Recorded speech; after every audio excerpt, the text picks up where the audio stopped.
Black woman spent her last $10 helping Korean Mafia boss. Next day 100 of his soldiers brought a life-changing gift. Abina stood in the freezing parking lot outside the all-night convenience store, counting 10 crumpled dollars in her palm. Her last $10. Bus fare tomorrow and a loaf of bread that would have to stretch for 2 days. Then she heard the sound, a sharp, uneven breath that didn't belong. A Korean man in an expensive black suit collapsed near the gas pumps, clutching his side. Blood seeped between his fingers. His face went pale. He was dying right there on the concrete, and the parking lot was empty except for her. "Don't!" the clerk shouted through the glass. "Just don't." Abina looked at the dying man, then at her $10. She thought about the empty cupboards at home, about walking 4 miles because she couldn't afford the bus. But she couldn't just walk away. She ran inside, bought antiseptic wipes, gauze, and a bag of ice with her last $10, and knelt beside him in the cold. She pressed her scarf against the wound. She kept him conscious. She saved his life without knowing who he was. What Abina didn't know, that choice would change everything. Because the next morning, 100 black vehicles rolled up to her street. But before we go any further, let me take you back to the morning before the gas station. Before the blood, before the choice, before everything changed. Because to understand why Abina made that decision, you need to understand the life she was living. Hello my friends and loved ones. Thanks for joining me on this beautiful story. As we continue this story, kindly take a moment to subscribe to this channel, like the video, and I love to always hear from you. Where are you watching from and what time is it at your end right now? Thank you for subscribing. Now let's continue. Abina's alarm went off at 5:30 a.m. that Tuesday morning. She didn't hit snooze. She never did. Snoozing was a luxury for people who had margin in their lives, and Abina had learned long ago that she didn't have that kind of time. She pulled herself out of bed in the studio apartment she'd been renting for 2 years. The place was small, one room that served as bedroom, living room, and kitchen all at once. The walls were thin enough that she could hear her neighbor's television through the plaster. The radiator clanked but barely heated. The window overlooked a narrow alley where stray cats fought over scraps every night. But it was hers, and she'd fought to keep it that way. She walked to the corner that passed for a kitchen and opened the cabinet. 1 box of instant oatmeal. 3 packets left. Half a jar of peanut butter, the bottom scraped so clean you could see your reflection. She opened the mini fridge. A 1/4 carton of milk, 2 days past the date stamped on the side. 2 eggs. She made the oatmeal, added a spoonful of peanut butter to make it stretch, and ate it standing by the window. She didn't sit. Sitting made her think too much about what she didn't have. This was life now. Counting every dollar. Stretching every meal. Praying nothing unexpected happened because there was no cushion, no backup, no family to call when things fell apart. Abina worked 2 jobs. Mornings at Santos Laundromat on the south side. Folding strangers' clothes for $12 an hour. The fluorescent lights buzzed overhead. The industrial dryers rattled like they might explode. Her hands always smelled like bleach and fabric softener, no matter how many times she washed them. Evenings at Rosie's Diner near the highway. Serving truckers, night shift workers, and people passing through on their way to somewhere better. She hustled for tips that sometimes added up to $25, sometimes $8 depending on the crowd, and whether she could keep smiling when her feet screamed for mercy. Her car had died 3 weeks ago. The transmission gave out on the side of the expressway. The tow cost $80 she didn't have. The repair? At least $600. She'd left it at the shop and never gone back. Now she walked everywhere. 2 miles to the laundromat. 3 miles to the diner. 4 miles home if she couldn't afford the bus. Her sneakers had a hole in the right sole. She'd stuffed cardboard inside to make them last another month. Maybe 2 if she was careful. The bills kept coming. Rent was due in 5 days. She was $140 short. The landlord had already slipped a yellow notice under her door last month. Final warning in bold red letters that made her stomach drop every time she looked at it. The electricity bill sat on the counter with an overdue stamp.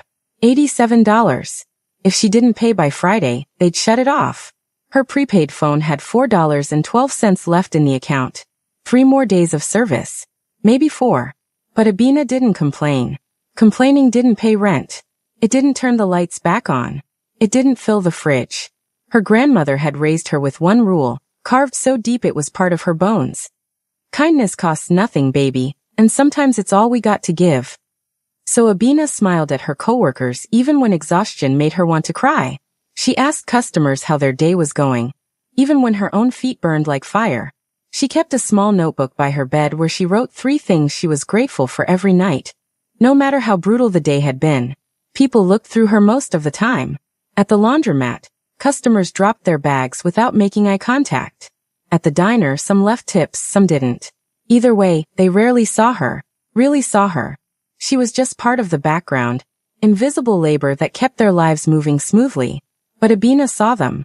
She noticed the young mother who came into the laundromat every Thursday with 3 kids and a mountain of clothes, exhaustion etched in every line of her face. Abina always folded her towels extra neatly, tucked a coupon she'd clipped from the newspaper into the bag. She noticed the elderly man who sat in the same booth at the diner every Tuesday night, ordering coffee and pie, looking like he just needed someone to talk to. Abina always refilled his cup without him asking, always listened when he told stories about his late wife. Her grandmother used to say, "The way you treat people when nobody's watching, that's who you really are." And Abina believed it. That Tuesday evening, she clocked out of the diner at 10 p.m. Her feet throbbed. Her back ached. Her tips for the night came to $18, barely enough to matter, but she couldn't afford to think that way. She counted the bills slowly in the back room, added them to the $12 she had left from yesterday. $30 total. She tucked $20 away for rent, carefully folded inside her coat pocket where no one could take it. That left $10. $10 between her and tomorrow. She put the bills in her jeans pocket, grabbed her coat, and stepped out into the November cold. The streets were mostly empty. The diner sat on a lonely stretch between the industrial district and a neighborhood that had been dying slowly for 20 years. Abina kept her head up, her hands in her pockets, her pace steady. She decided to cut through the convenience store parking lot on her way home. It was faster. There was a restroom there she could use before the long walk back to her apartment. She had no idea what was waiting for her there. No idea that in less than an hour, she would make a choice that would cost her everything she had. No idea that her life was about to change forever. She just walked through the cold, thinking about bread and bus fare, and how she'd make it through one more day, the way she always did. While Abina walked home alone that night with 50 cents in her pocket and blood on her scarf, the man she saved was being carried into a private medical facility on the other side of the city. His name was Young-hoon, and he was not the kind of man people helped without consequence. In the underground corridors of the city's Korean enclave, Jung-hoon's name carried weight that didn't need to be spoken aloud. He wasn't a politician. He wasn't a celebrity. He didn't appear in newspapers or give interviews on television. But when he walked into a room, conversation stopped. When he made a promise, it was kept. When he gave an order, it was followed without question. Young-hoon was the chairman of an organization that operated in the shadows. Quiet, efficient, invisible to those who didn't need to see it. His empire wasn't built on violence, though violence was available when necessary. It was built on something far more enduring. Loyalty, discipline, and a code that went back generations. In his world, debts were always repaid. Always. The men who carried him into the facility that night were more than employees. They were his inner circle, bound to him by more than money or fear. Seo-jun, tall, broad-shouldered, with a scar that ran from his left eyebrow to his jawline. He'd been with Young-hoon since the beginning, the enforcer who became a brother. He was the first to drop to his knees when the paramedics arrived at the gas station. The first to bark orders into his phone, coordinating extraction with military precision. Young-go, sharp-eyed, calculating, the strategist who never missed a detail. He was already reviewing surveillance footage from every camera within 3 blocks of the convenience store, cataloging every face, every vehicle, every witness. Dong-won, the youngest of the 3, quiet and lethal in equal measure. He stood guard outside the medical room, his expression unreadable, his hand resting near the weapon concealed beneath his jacket. They had been watching from the shadows that night, waiting. They'd known something was wrong when Young-hoon didn't answer his phone. They tracked his location to the gas station, and arrived just in time to see a black woman kneeling in a parking lot, pressing a scarf to their chairman's side while everyone else walked away. Now, as the private surgeon worked to close the knife wound that had punctured Jung-hoon's lower abdomen, Seo-jun stood at the foot of the hospital bed, his jaw clenched. "It was close," the surgeon said quietly. "Another 30 minutes and he would have bled out." Seo-jun didn't respond. He was staring at Jung-hun's face, pale, unconscious, hooked up to monitors that beeped in steady rhythm. The injury had come from a meeting gone wrong, a territorial dispute with a rival faction, a blade in the dark that was meant to send a message. Jung-hoon had walked away from the confrontation, keeping his composure even as blood soaked through his shirt. He'd made it to his car, made it to the gas station, but he hadn't made it any farther. 3 hours later, Jung-hun's eyes opened. The room was dim. The monitors still beeped. Sia-jun sat in a chair beside the bed, awake, alert, waiting. "Chairman," Sia-jun said, leaning forward. Jung-hun's voice came out rough, strained. "The woman." Sia-jun nodded. "We saw her. We have footage." Jung-hoon closed his eyes, and for a moment, Sia-jun thought he'd fallen back asleep. But then Jung-hoon spoke again, quieter this time. "She spent her last money on me." Sia-jun frowned. "Sir, I watched her," Jung-hoon said. "Before I collapsed. She was counting bills in her hand. $10. That's all she had." She hesitated.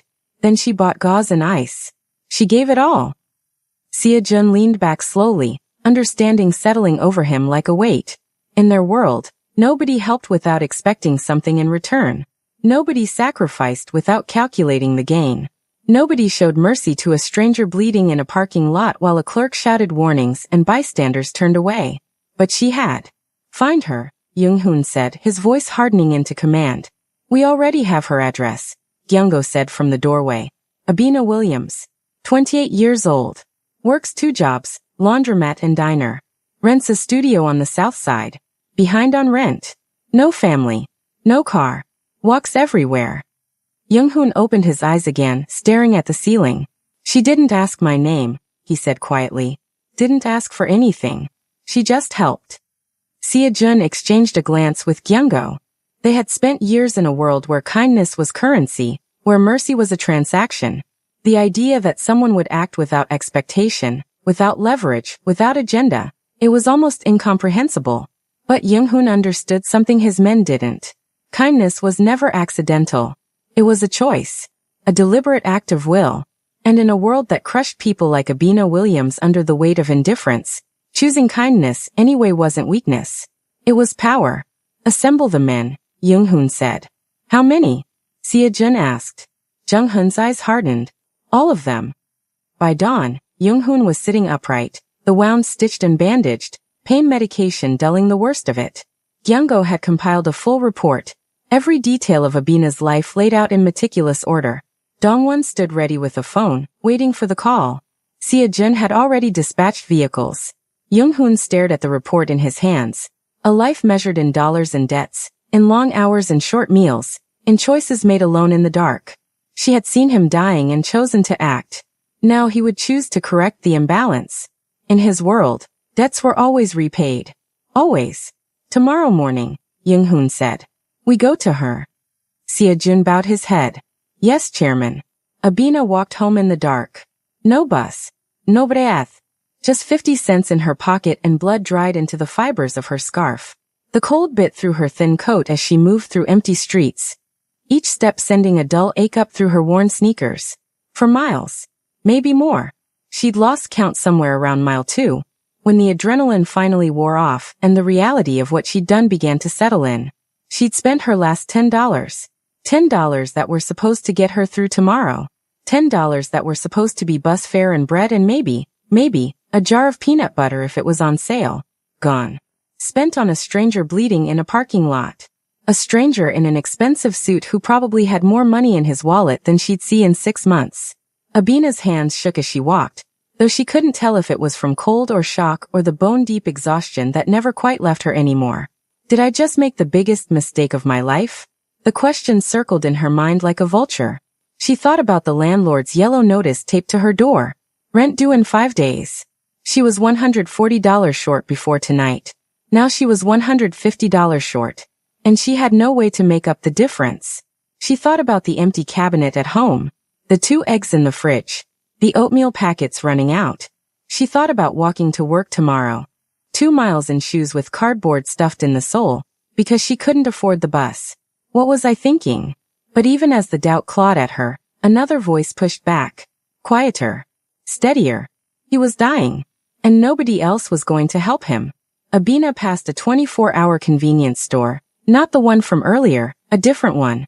Through the window, she saw a clerk scrolling on his phone, a customer buying cigarettes. Everything normal and mundane and untouched by what had just happened to her. The world kept turning. Nobody knew. Nobody cared. She crossed into her neighborhood just after midnight. The streetlights flickered. A car alarm wailed 3 blocks over. Music thumped from a basement apartment, bass rattling the windows. Home. She climbed the concrete steps to her building, pulled open the heavy door, and trudged up 3 flights of stairs. Her legs felt like lead.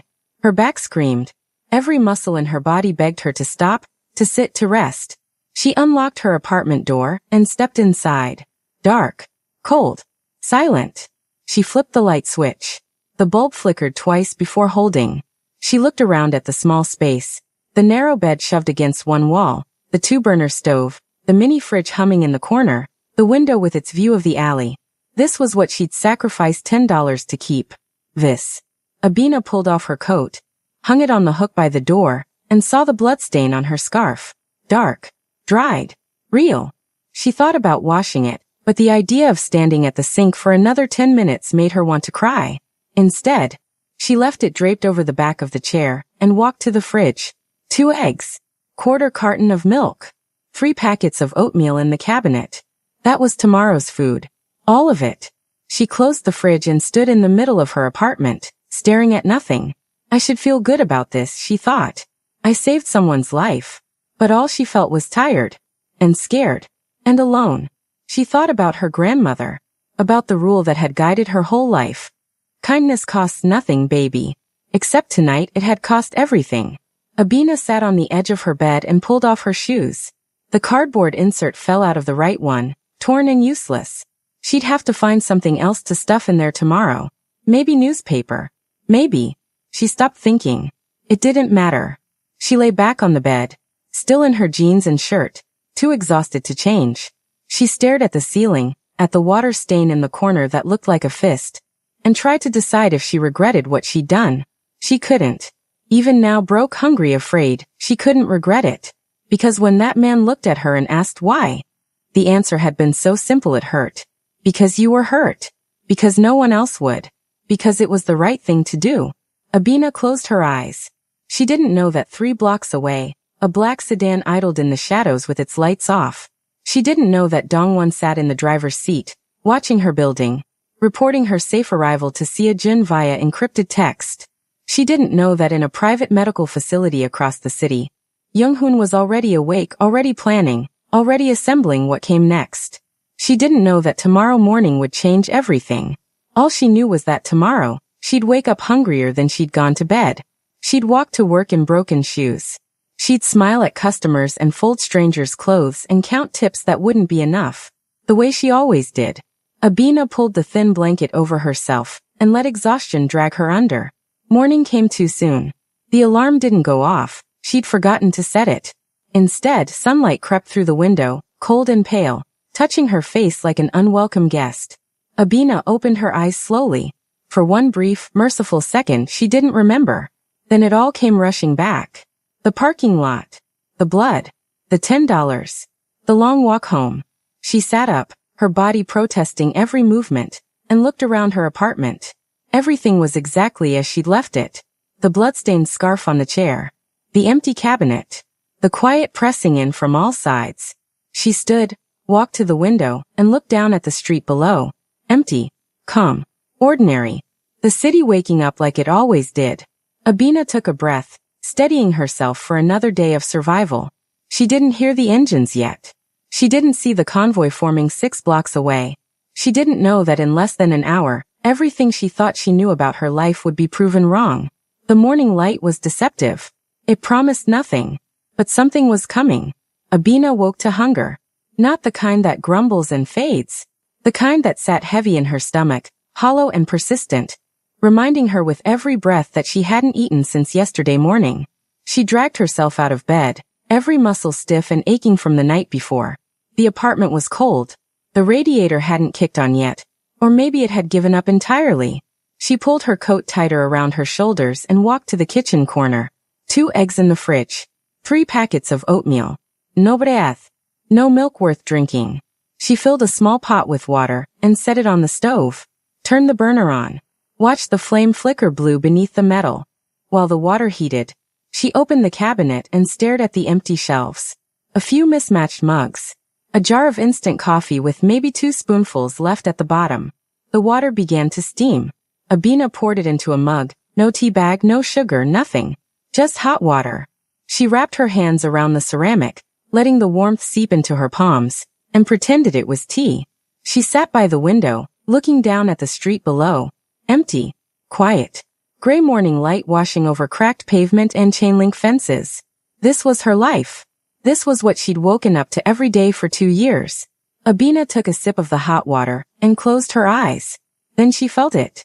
A vibration. Low. Deep. Rhythmic. At first, she thought it was construction, a jackhammer somewhere down the block. But it grew louder. Closer. Abina opened her eyes and looked down at the street. The ground was trembling. Then she heard the engines. Not 1. Not 2. Many. The sound rolled through the neighborhood like thunder, growing louder with each second. Abina stood, pressing her face closer to the window, her breath fogging the glass. Black vehicles turned onto her street. Sleek sedans. SUVs with tinted windows. One after another, they rolled in synchronized precision, lining both sides of the narrow road as far as she could see. 10, 20, 30, more. Doors opened in perfect sequence, smooth, controlled, deliberate. Men stepped out. All of them dressed in black suits. All of them moving with the same military precision. 50, 70, 100, maybe more. Abina's mug slipped from her hand and shattered on the floor. She didn't notice. Down below, neighbors began emerging from their buildings. Mrs. Chun from 2B peeked through her curtains. The teenager from across the hall opened his door, looked outside and slammed it shut. Someone shouted. A car alarm went off, and then abruptly stopped. Fear rippled through the street like a wave. The men in black stood perfectly still, forming 2 lines that stretched from the building entrance all the way to the end of the block. Abina's heart hammered against her ribs. What is this? What did I do? Then the knock came. Slow. Firm. Controlled. 3 measured strikes against her apartment door. Abina stood frozen by the window, her body refusing to move. The knock came again, patient and unyielding. Her hands shook as she crossed the small space. She reached for the doorknob. Hesitated. Should I open it? Should I run? There was nowhere to run. She turned the lock and pulled the door open. A man stood in the hallway. Tall, broad-shouldered, with a scar running from his eyebrow to his jaw. His expression was stone, but when their eyes met he bowed, deeply, respectfully. My name is Sia Jun, he said, his voice steady and formal. We are here for you. Abina's knees nearly gave out. I don't understand. Sia Jun stepped aside, and the crowd of men outside parted like a curtain. Young-hoon stepped forward. Alive. Upright. Immaculate in a dark coat and tailored suit. His face was calm, composed, but his eyes carried a weight that made the air feel heavier. Abina's breath caught in her throat. The man from the parking lot. The man who'd been bleeding. The man she'd saved with her last $10. He was standing in front of her building, surrounded by 100 soldiers, looking at her like she was the only person in the world. Young-hoon walked forward slowly, each step measured. Sia Jun and 2 other men flanked him. One sharp-eyed and calculating, the other younger, quieter, lethal. Neighbors watched from windows and doorways, too afraid to speak. Young-hoon stopped at the base of the steps leading to Abina's building. He looked up at her, standing in the doorway 3 floors above.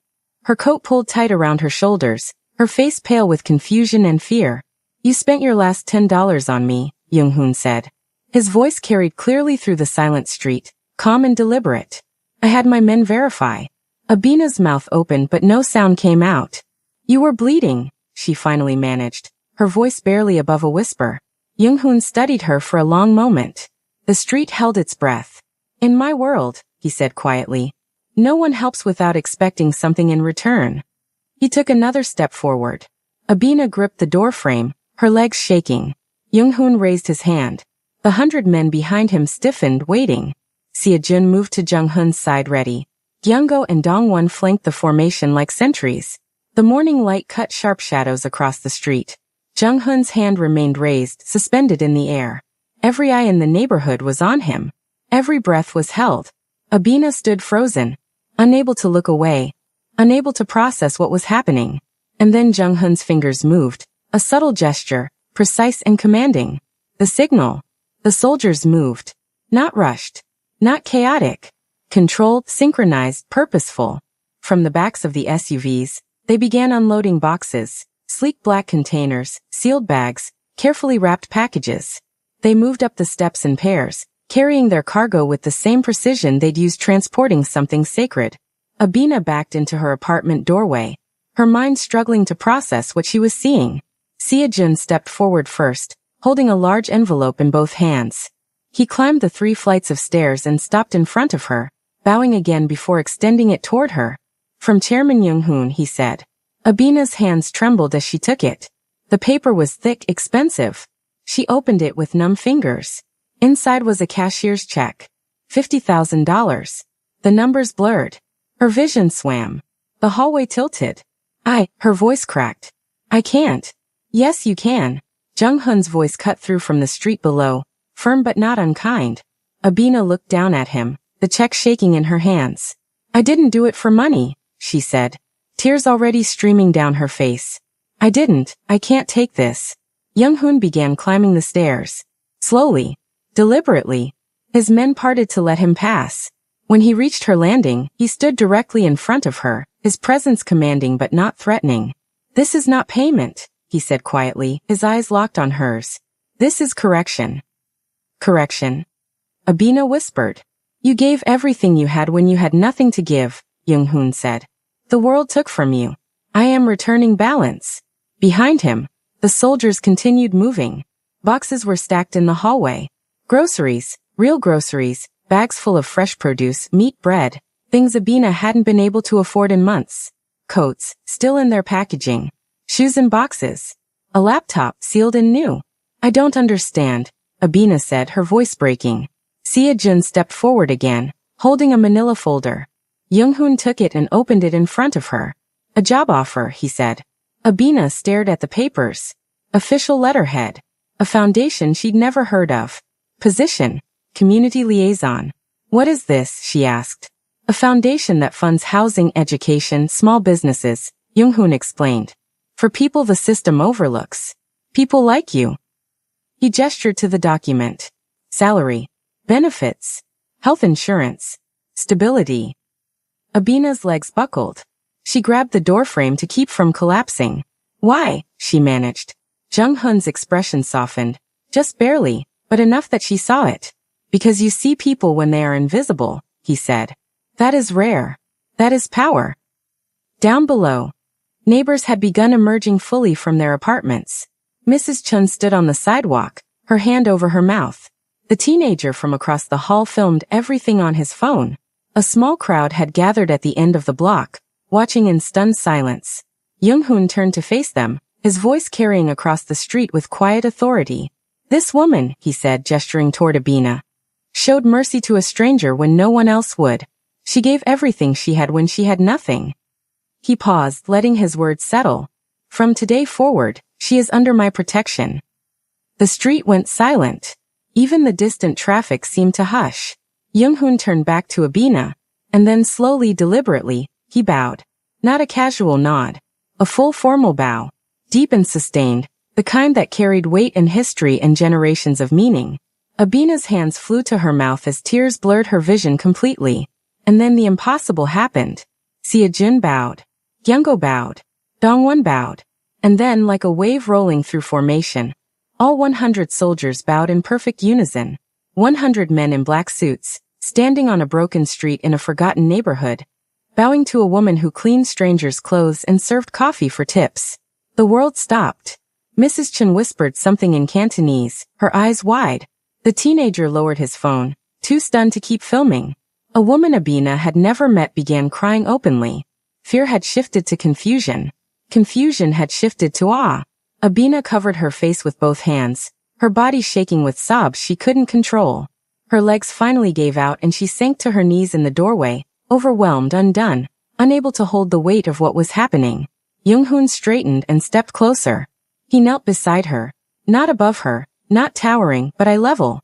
You went to bed hungry last night, he said softly. You woke up afraid. But you did not regret helping me. I know this because I know people.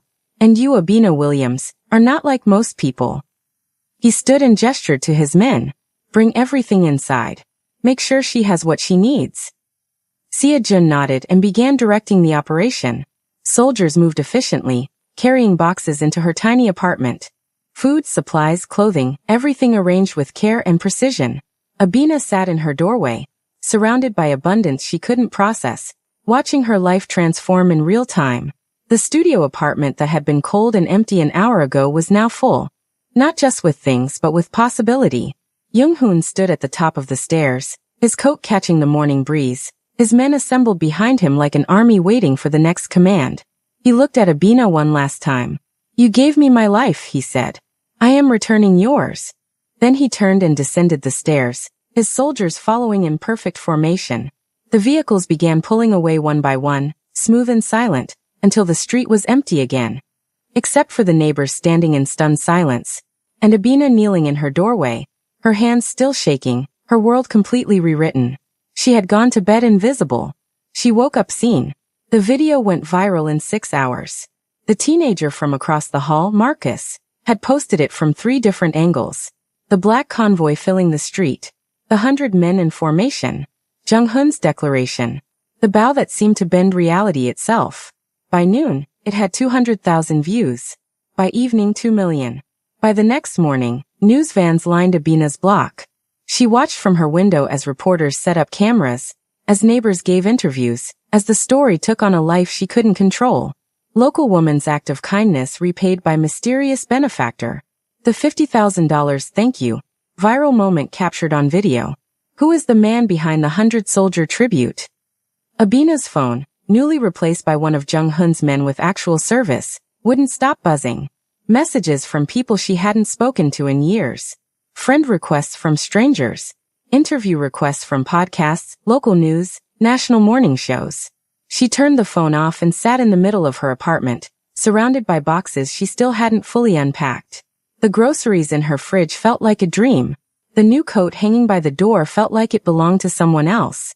The check, $50,000, sat on her counter, still not deposited because every time she looked at it, her hands started shaking. A knock came at the door. Abina tensed, but when she looked through the peephole, she saw Mrs. Chun from 2B, holding a covered dish. She opened the door slowly. Mrs. Chun smiled. A real smile. Warm and genuine, nothing like the polite nods they'd exchanged in the hallway before. I made too much, Mrs. Chun said, though they both knew that wasn't true. Thought you might like some. Abina took the dish, her throat tight. Thank you. Mrs. Chun patted her hand. You're a good person. I always knew. But she hadn't. None of them had. Abina had been invisible to this building for 2 years. Just another tenant struggling to make rent, another face in the hallway. Now suddenly she was seen. The community's reaction shifted like weather. People who'd walked past her without a second glance now stopped to talk. The bodega owner who used to watch her count change now refused to let her pay. The bus driver who'd kicked her off last month for being 20 cents short waved her through for free. You're that woman, he said, grinning. The one from the video. Nah, you ride free. Anytime.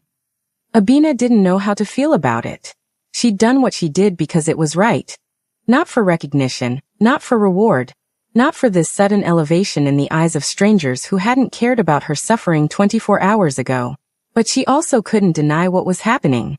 She'd become a symbol. The woman who helped when no one else would.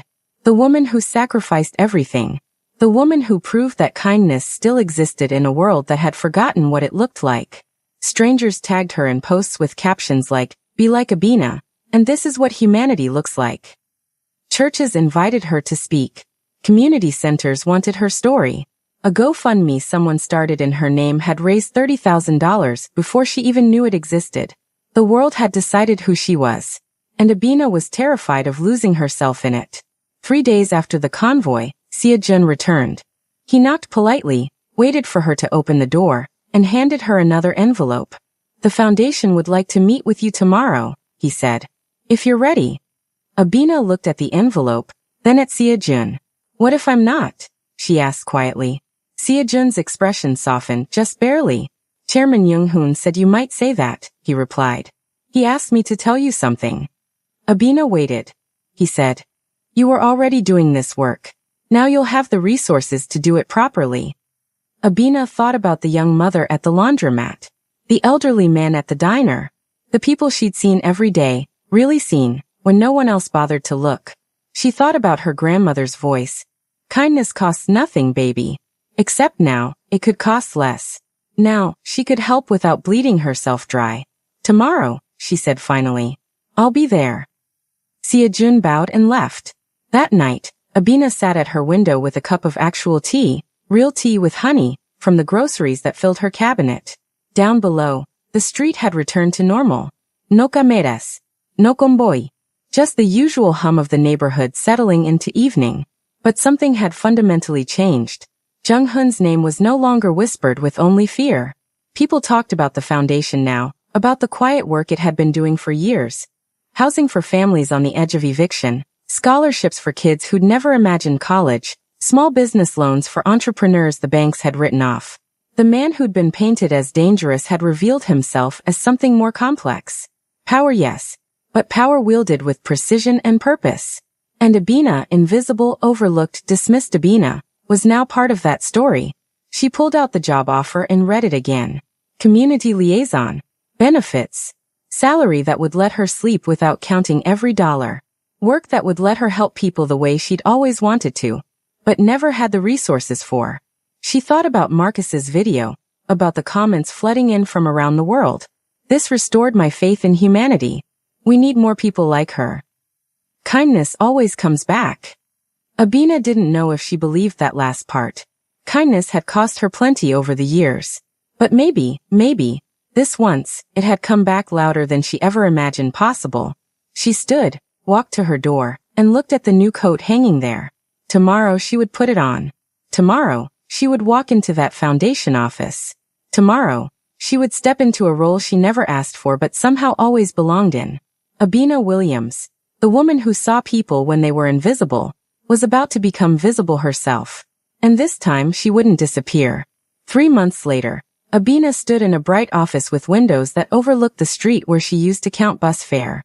The foundation headquarters was modest. No marble floors or corporate sheen, just clean space, good lighting, and walls covered with photos of families in front of new homes, kids in graduation caps, small business owners cutting ribbons.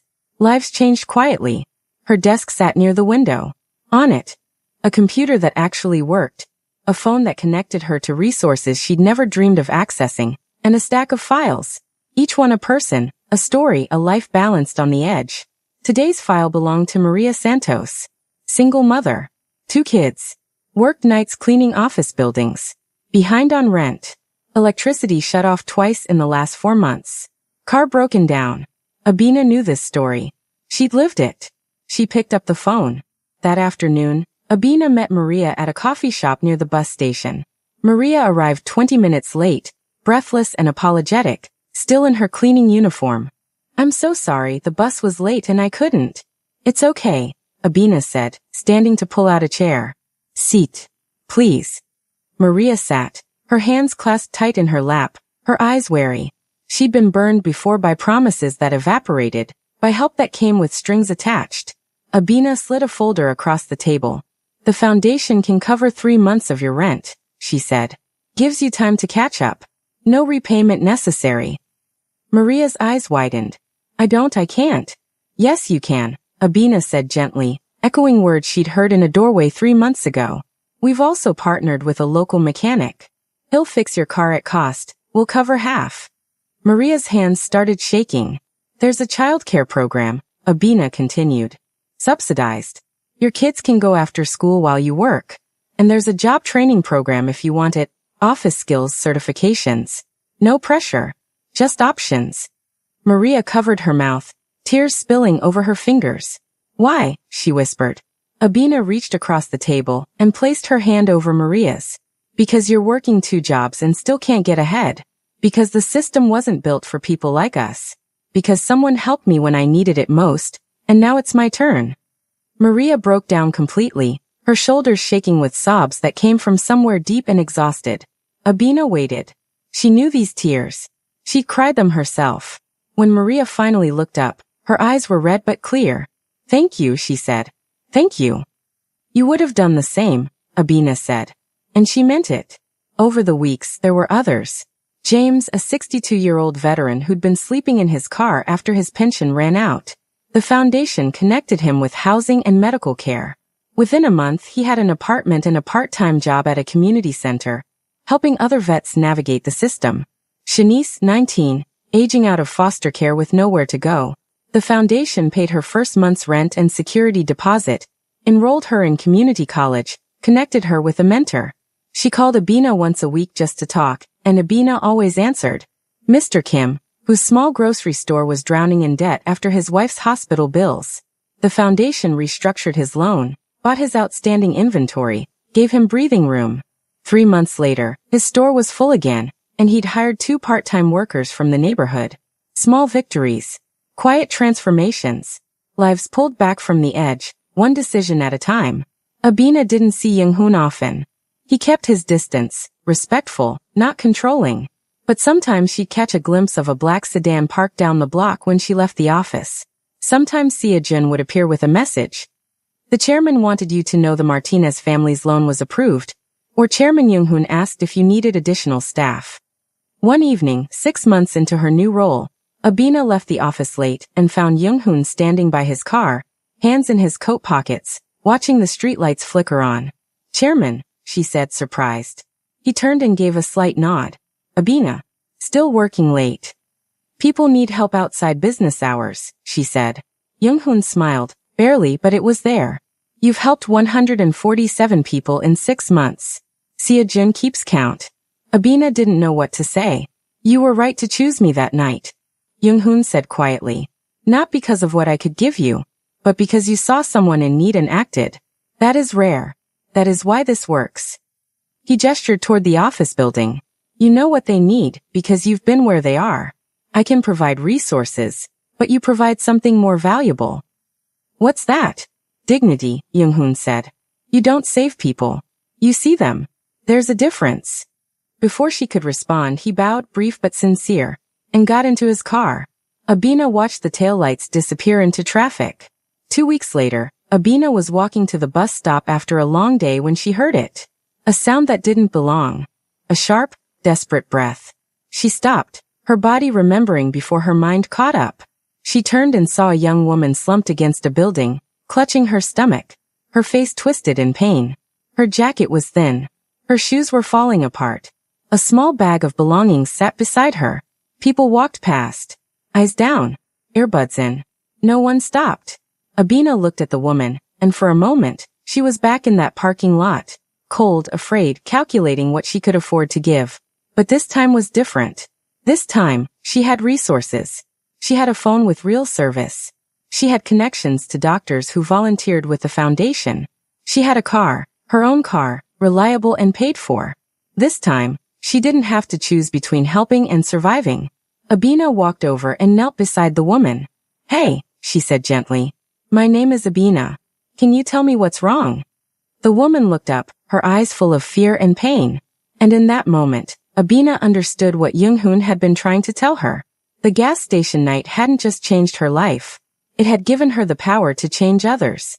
She pulled out her phone. "I'm going to help you," she said. "Okay. You're not alone." The woman nodded, tears streaming down her face.